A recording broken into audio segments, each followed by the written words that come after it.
this episode of Carmageddon, you will see what does it really take to roll a minivan over. 2 crash tests with a real-life dummy.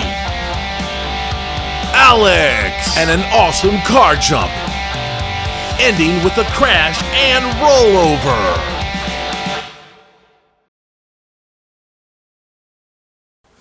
Everything you're about to see in the show is done by unprofessionals. None of us professional in anything. What we do is danger and probably illegal too sometimes. So we don't recommend you to try it at home, although you wouldn't listen to us anyway. But what we do can damage your health or even kill you if you're really dumb or unlucky. We try not to swear in our videos, but in this business sometimes it's hard to express your feelings using just a normal words. We beep them out anyway. Viewer discretion is advised.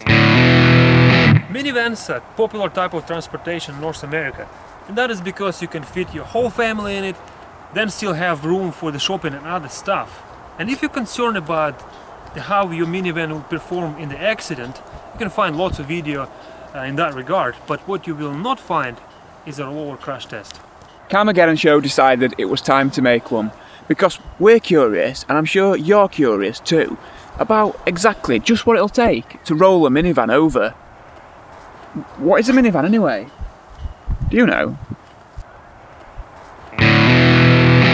Okay, for this crash test we found 2001 Pontiac Montana, and ideally such a crash test would require having all the passengers in the vehicle creating real-life conditions.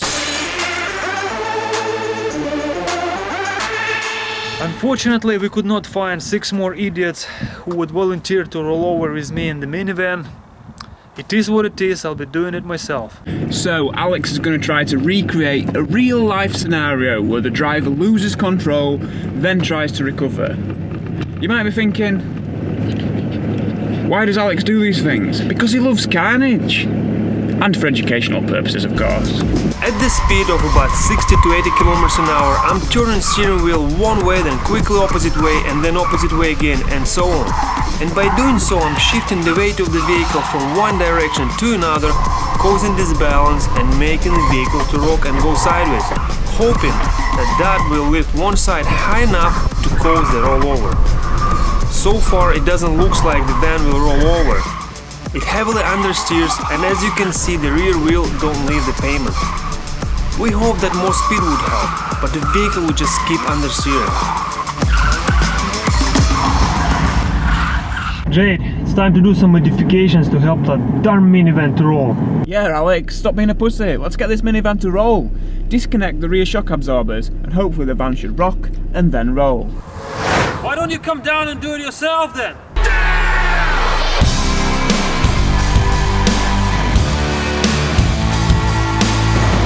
After we removed the rear shocks, the vehicle became very unstable and driving it was similar to the horse ride. Now as you can see, the rear wheels are lifting off the ground, but not quite enough to roll it over. And after the few attempts, clearly we had to come up with something else. Next thing that we decided to do to help the van go upside down is to disconnect the rear anti-roll bar. Let's analyze what happened.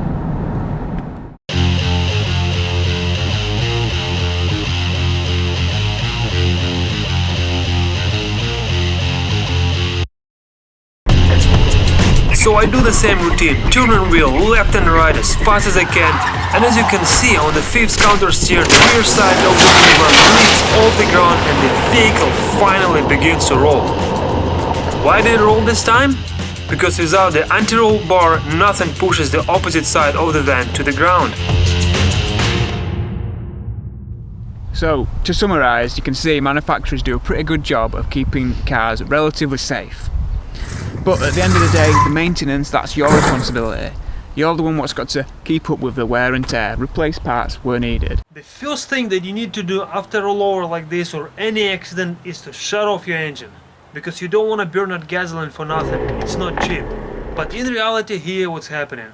Ignition is on, the fuel pump still pumping the gasoline, all the wiring is live, plus hot exhaust. All this together is a good recipe for explosion. Alex, you crazy fool. How did it feel after the rollover? Any injuries? Have you injured your brain any further than it already is? Trying to be funny. Well, maybe I have a couple screws in my head loose, but at least I don't have pieces of metal in my body like you do.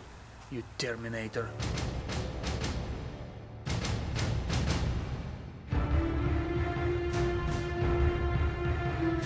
In the next part of the show, you guys are going to see a crash test, but nothing like you've seen before. We're not going to be using remote control vehicles, not going to be using crash test dummies. We're using a real car, actually my car, my vintage Toyota Corolla, and we're going to be using a real human, but with the brain of a dummy. So I'm sure you'll be looking forward to that. And we're going to find out what happens after this quick commercial. Carmageddon Show presents Retire My Ride. Are you tired of your old, ugly car? Are you spending more time fixing it than driving it? You're just sick of that piece of shit. You know it's time to get rid of it, but you don't want to just drive it to the scrapyard and walk away. You want to retire it properly. But you just don't quite have the balls to do that. If that sounds true for you, then it's time to call the guys from Carmageddon Show. With over a decade of experience in vehicle destruction, they will wreck your car so bad that you will not be able to recognize it.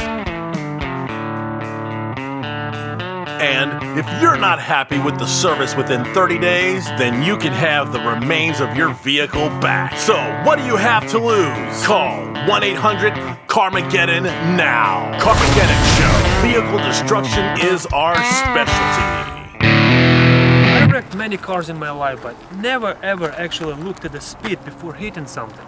And we're curious about how old cars will survive in a crash test. So today we've decided to do the T-Bone crash test. We're going to be using my classic 1989 Toyota Corolla, which is going to be the victim in this, and Alex is going to be driving a 2005 Ford Focus wagon. But the thing is, he's already damaged this, messing about in his redneck truck.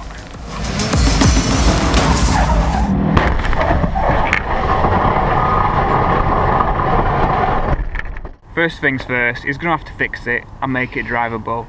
Rear wheel's jammed, suspension's damaged, typical Alex really, and he decides to fix it using a shopping cart.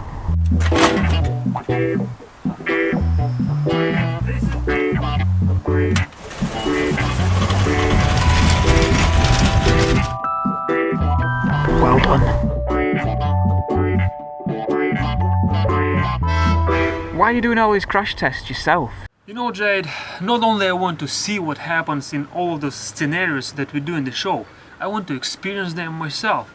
And then after living through all these crashes, I will be able to share my first-hand experience with our viewers. And this is something that crash test dummy cannot do. First up, Alex is going to be travelling around 30 kilometers an hour in the Focus, and he's going to be targeting the door area of the Corolla.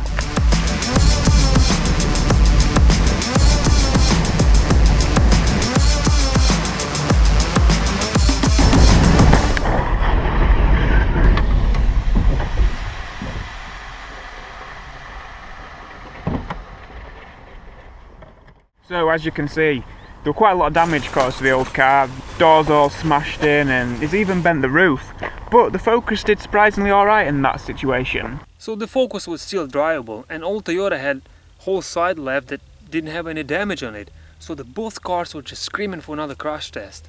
And I don't walk away from the cars that still runs and drives.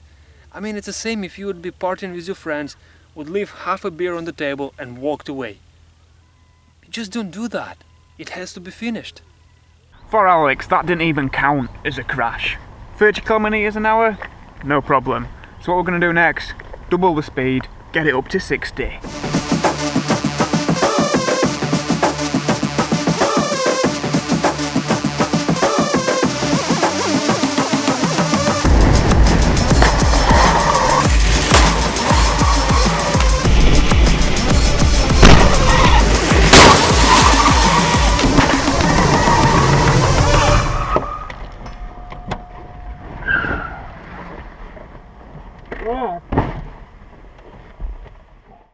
So as you can see after that, the Toyota is pretty damaged. My Toyota's knackered. He's done it, hasn't he? He's smashed up my car, and I hope he's happy with that because that's what he was wanting to do, really. The Focus protected Alex pretty well. How are you feeling after the crash, Alex? I was okay. The only thing that really gets me is that smoke from airbags. Other than that, just another whiplash and a bit of soreness. That's it. So the conclusions from this are obvious really, aren't they? Old cars are not safe. But if, like me, all you can afford is an old car, hope and pray you're not in an accident. Keep them fingers crossed. So the next section is the stunt section. This is where things get extreme, crazy and totally wild and mental also. So in this next bit we've got Alex going for a death-defying, career-ending, lifelong dream of his. It's the jump. Car jump is a cool stunt. And if you have enough speed, you'll have all at once. You'll fly, you'll crash and you'll roll over too, most likely. It's a good adrenaline. But stunt like that is very tricky because it requires a lot of calculations, which I didn't do at all. So firstly, Alex, how did you set your distances and how did you set your speed for this? Those formulas are too long, so I literally set my run by eye and then went 10 kilometers faster than everyone recommended. You know, you can't go wrong with more speed in this business. With a stunt like this, there's bound to be things what could possibly go wrong. So, what were your main concerns beforehand? The main concern that I had about this whole jump is not to land on the pavement. Because if I would land on the pavement that night, most likely I would be in the hospital. And the reason for that is, when you look at the two cars that I landed on, they look pretty scary, but at the same time they absorb all that crash energy, they absorbed all that speed that I had, and my car of course too. And pavement don't do that, they don't absorb energy. We also miscalculated the heights of my seat and the heights of the roll bar, so as you can see from this angle, my head is actually above the roll bar, so it's not well protected. And I was worried a bit that the car, if the car lands flat on its roof, it can actually hurt my neck or spine, but likely that didn't happen. So Alex, basically, why would you want to do a stunt like this? Is there something wrong with your brain? Is there something wrong with your mind? Are you totally crazy? What's wrong with you really? Why would you want to do this? Is it a dream of yours or what? Come on, seriously. But you know I'm joking, don't you Alex, really? I'm always saying, you know, there's something wrong upstairs, you're a bit, you know. But I know at the end of the day, doing something like this, you know, it takes a lot of balls, and I'm proud of you. Keep it up, brother, go for it. You know, we all have different ways of getting that adrenaline rush, and my main drive is my desire to experience all those sketchy things firsthand, survive through them, come out on the other end and prove to myself that I can do it, and then share experience with everybody else. Sounds pretty sketchy really, doesn't it? Anyway, let's watch the jump.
Okay, Alex? How you doing?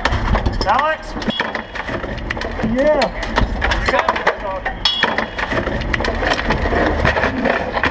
What's up? Hold on, I'll get up myself. I'm good. You got on that.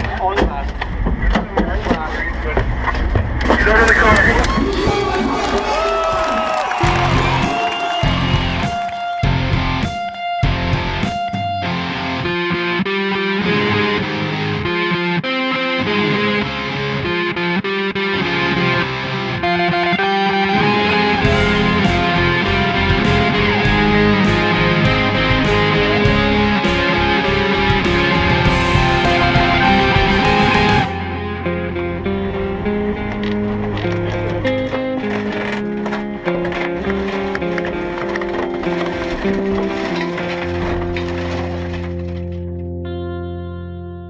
How about the next day after the jump then? Was you feeling a bit shaken up?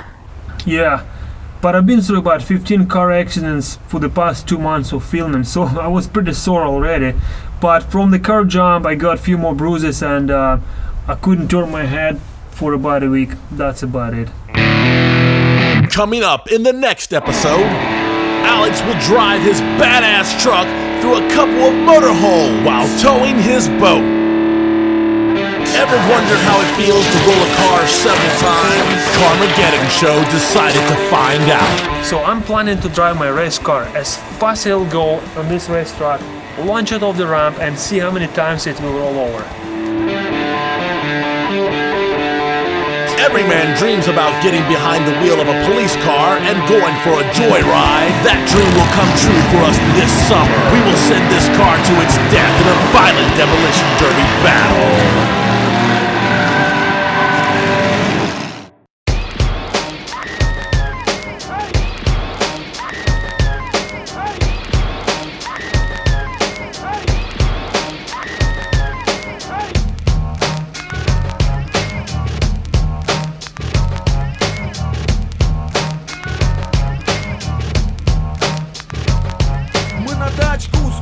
Копили целый год, и вот мы наконец сорвались на автозавод. Мы лихо купили, поехали назад. Я торчу и мой кореш, конечно, тоже рад. Вдруг на трассе, стоп, какой на дуре стоп. Нам с приятелем придется цеплять за фаркоп. Полопали цилиндры, накрылся барабан, а также карбюратор выдохся и отлетел кардан. С корешем капот мы приоткрыли, рты мы пораскрыли и глаза закрыли, потому что шланги все вообще отлетели, блин. Корпусы, коллекторы полопались из